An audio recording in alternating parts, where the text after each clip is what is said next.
순이야, 무서워. 무서워요. 아침에 잠을 깨보니 순이의 얼굴 한쪽이 퉁퉁 부어 있었습니다. 순이는 알러지가 있어 가끔 얼굴이 붓거나 털이 빠지는 일이 생깁니다. 오늘도 그 알러지가 다시 시작된 날이었습니다. 집에 남은 약은 하나도 없었습니다. 어찌할까 잠시 걱정을 하다가 아주 조금 남아있던 연고를 얼굴에 살짝 발라주었습니다.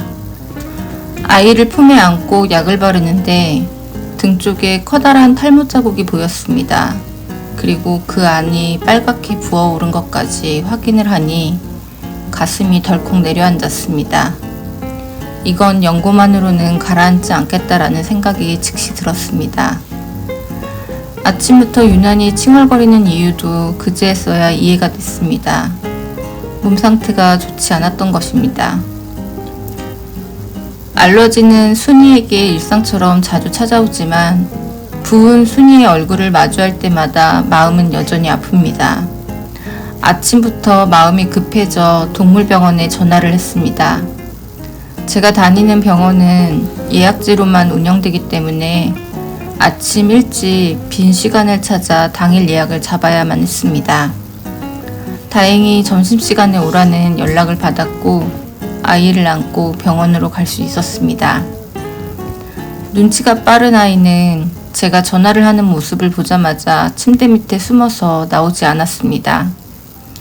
점심시간이 가까워질수록 마음이 더 급해졌고 예약 시간을 놓칠까봐 조마조마했습니다.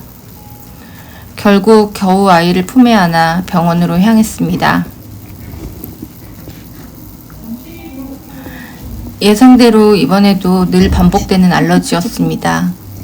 원인은 아직 정확하게 모릅니다. 다만 먼지나 섬유에 대한 알러지일 거라고 짐작만 하고 있을 뿐입니다.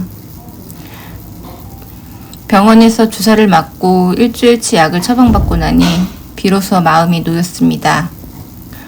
오랜만에 밖으로 나온 아이가 작은 몸을 덜덜 떨고 있는 모습을 보니 여전히 마음이 아픕니다. 이제 집으로 돌아가 주사 맞은 자리를 따뜻하게 마사지해주고 약도 챙겨 먹입니다.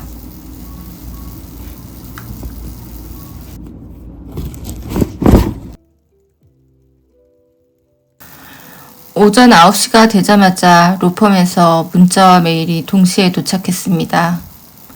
이럴 때면 심장이 한번 내려앉습니다. 벌써 횟수로 4년째 같은 알람을 받아왔지만 아직도 익숙해지지 않았습니다. 오늘은 상대 측 반박 서면이 도착했다는 연락이었습니다. 어느 정도 예상은 했습니다. 어떤 말을 꺼낼지, 무엇을 지우고 무엇을 덧칠할지. 그래서 저는 그동안 증거 자료를 하나씩 정리해 두었습니다. 그런데 파일을 열어 한 줄씩 읽어내려가자 머릿속에서만 그리던 거짓이 글자로 바뀌는 순간 분노가 치밀어 올랐습니다. 1페이지 첫 문장에는 5천만 원을 코인에 투자하라고 준 돈의 내역이 서류에서 확인되지 않는다 라고 적혀 있었습니다. 저는 이미 총 1억 700만 원을 송금했다고 분명히 밝혔고 이를 뒷받침하는 카카오톡 대화, 제 통장 입금 내역, 원고의 통장 거래 내역까지 이미지로 다 명시를 해두었습니다. 그럼에도 이런 문장을 보니 제 서면을 제대로 읽었는지 의문까지 들었습니다. 여전히 그는 별도의 입증 자료도 없이 거래소 보유 코인이라고 이미 산정한 금액을 정확히 1억 원에 맞춰 제출했습니다. 또한 본인이 캡처한 화면을 그대로 표로 옮겨 자산은 1억 뿐이고 은닉은 없다와 같은 반복을 주장했습니다. 심지어는 김치 프리미엄 2%를 남아있는 자산에 반영해야 한다는 주장까지도 했습니다. 이에 대해 우리 측은 근거 자료를 제시하며 그 주장이 성립하지 않는다는 점을 반박하려고 합니다. 상대 측 서면에서는 제가 가상자산을 잘 모르기 때문에 이러한 주장을 하고 있는 것 뿐이다 라고 하고 있습니다. 하지만 제가 읽기에는 오히려 가상자산의 구조와 평가 방식에 대한 이해가 부족한 쪽이 상대가 아닌가 하는 생각이 들었습니다. 자기 해석에 치우친 서술이 반복되며 사실관계와 어긋나는 대목이 적지 않아 보였습니다. 그래서 저는 다시 기록과 수치로 응답하기 시작했습니다.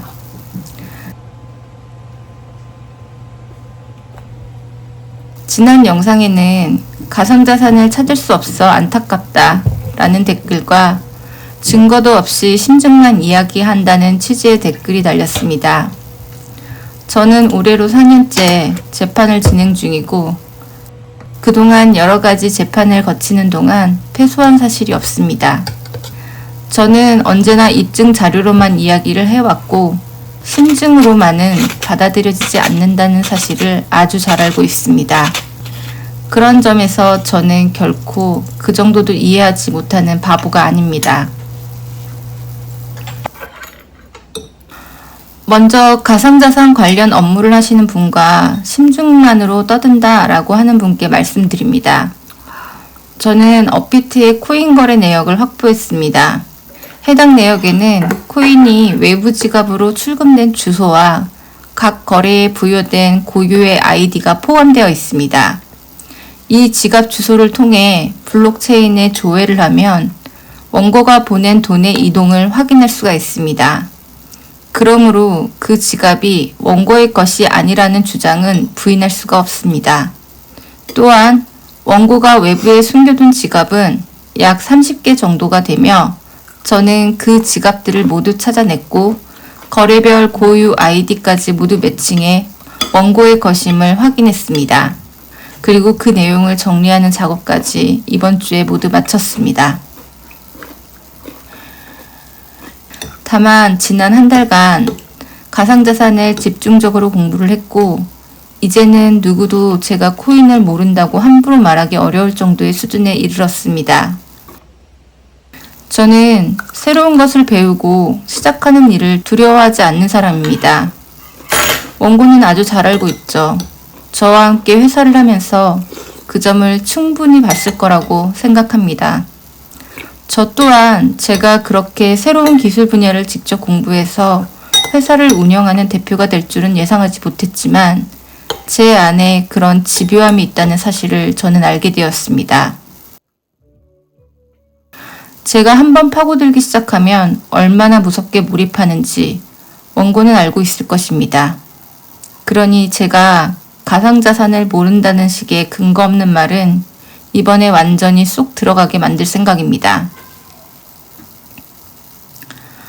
아마도 다음에 우리 쪽 서면이 나가게 되면 상대는 그 지갑이 자신의 것이 아니라고 반박할 것입니다.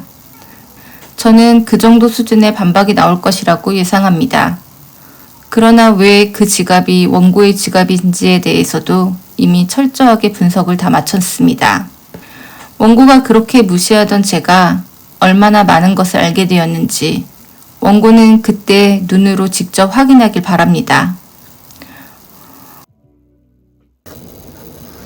원고는 이번 서면에서도 제 유튜브와 댓글을 캡처해서 증거로 제출했습니다.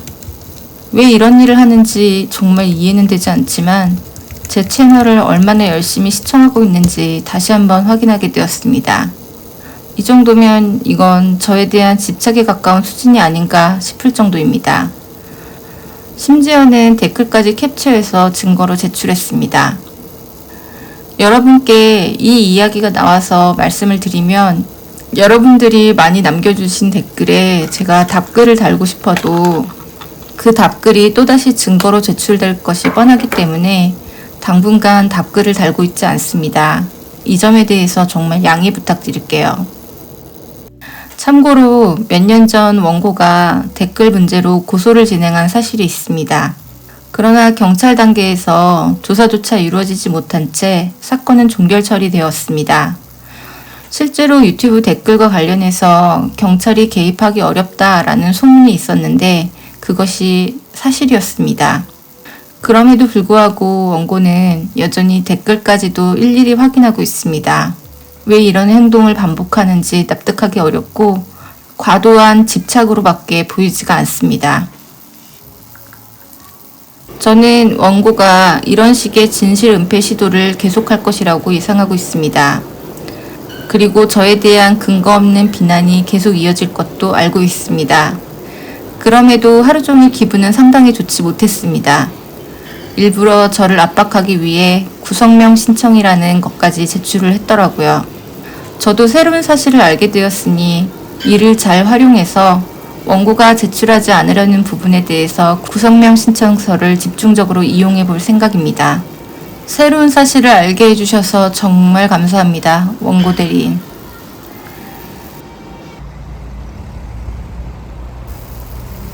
이번 주 내내 비가 왔는데 목요일만 유일하게 비가 오지 않아서 엄마와 함께 소래포구에 다녀왔습니다. 배가 들어오는 시간까지 미리 확인하고 오전에 출발해 도착을 했습니다. 소래포구가 예전과 같지 않고 바가지 요금도 심하다 이런 이야기들이 많아가지고 갈까 말까 고민을 했었는데요. 배에서 바로 들어오는 게를 구매하는 것은 다른 어떤 곳에서보다 싱싱하고 가격이 저렴했기 때문에 다시 한번 소래포구를 다녀왔습니다.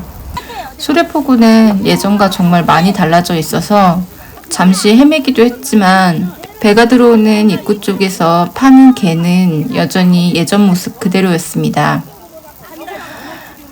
10월에 저희 집에 잔치가 있어요. 그래서 손님을 집으로 초대해 식사를 대접하고 싶다고 엄마가 말씀을 하셨습니다. 메뉴를 이것저것 고르다가 올해는 게값이 싸니까 간장게장을 담그기로 했고 그래서 게만 10kg을 샀습니다. 소래포구는 가격이 거의 통일되어 있어가지고 오히려 고르기가 더 어렵게 느껴졌고 사람도 너무 많아가지고 그 틈을 비집고 게 10kg을 들고 오느라 땀이 비 오듯이 흘렀습니다. 그리고 게장 이야기가 나온 김에 한 가지 말씀을 드리자면요. 최근 제 나레이션 위로 유튜브 측에서 자동 더빙이 적용된 것으로 보입니다. 저도 이메일을 받고 자동 더빙이 됐다라는 사실을 처음 알게 되었는데요. 그 자동 더빙에서 게장을 영어로 엉뚱하게 처리했다라는 메일을 받았습니다. 더빙은 제가 직접 제어할 수 있는 영역이 아니고 유튜브가 다른 언어로 AI 기반의 더빙을 생성하는 과정에서 간장게장의 게와 그 멍멍이 게를 혼동한 것으로 보입니다. 게장의 게를 도그 뭐라고 이렇게 처리를 한 것 같아요. 그래서 그 문제에 대해서 저에게 이제 메일로 알려주신 분이 계셨는데요. 자동 번역과 더빙이 아직까지 완벽하지 않기 때문에 이런 사례가 발생할 수 있습니다. 그러다 보니 제가 이걸 수정할 수가 없다 보니까 그냥 너그럽게 봐주시길 부탁드리겠습니다. 가을이라서 전어회도 조금 사왔습니다. 날이 더워서 포장해 오면 상하지 않을까 걱정했는데 다행히 얼음을 넣어서 꼼꼼하게 포장해 주셔가지고 집에 와가지고 오랜만에 맛있게 먹었습니다. 가끔 엄마와 가까운 곳에 종종 다녀보려고 합니다. 집에만 콕 박혀 있다고 해서 제가 그 모든 시간을 다 알차게 소진하는 것도 아니니 밖에 나와서 휴식도 취하고 구경을 하다 보니 오히려 더 즐겁고 알찬 시간이 되었던 것 같습니다.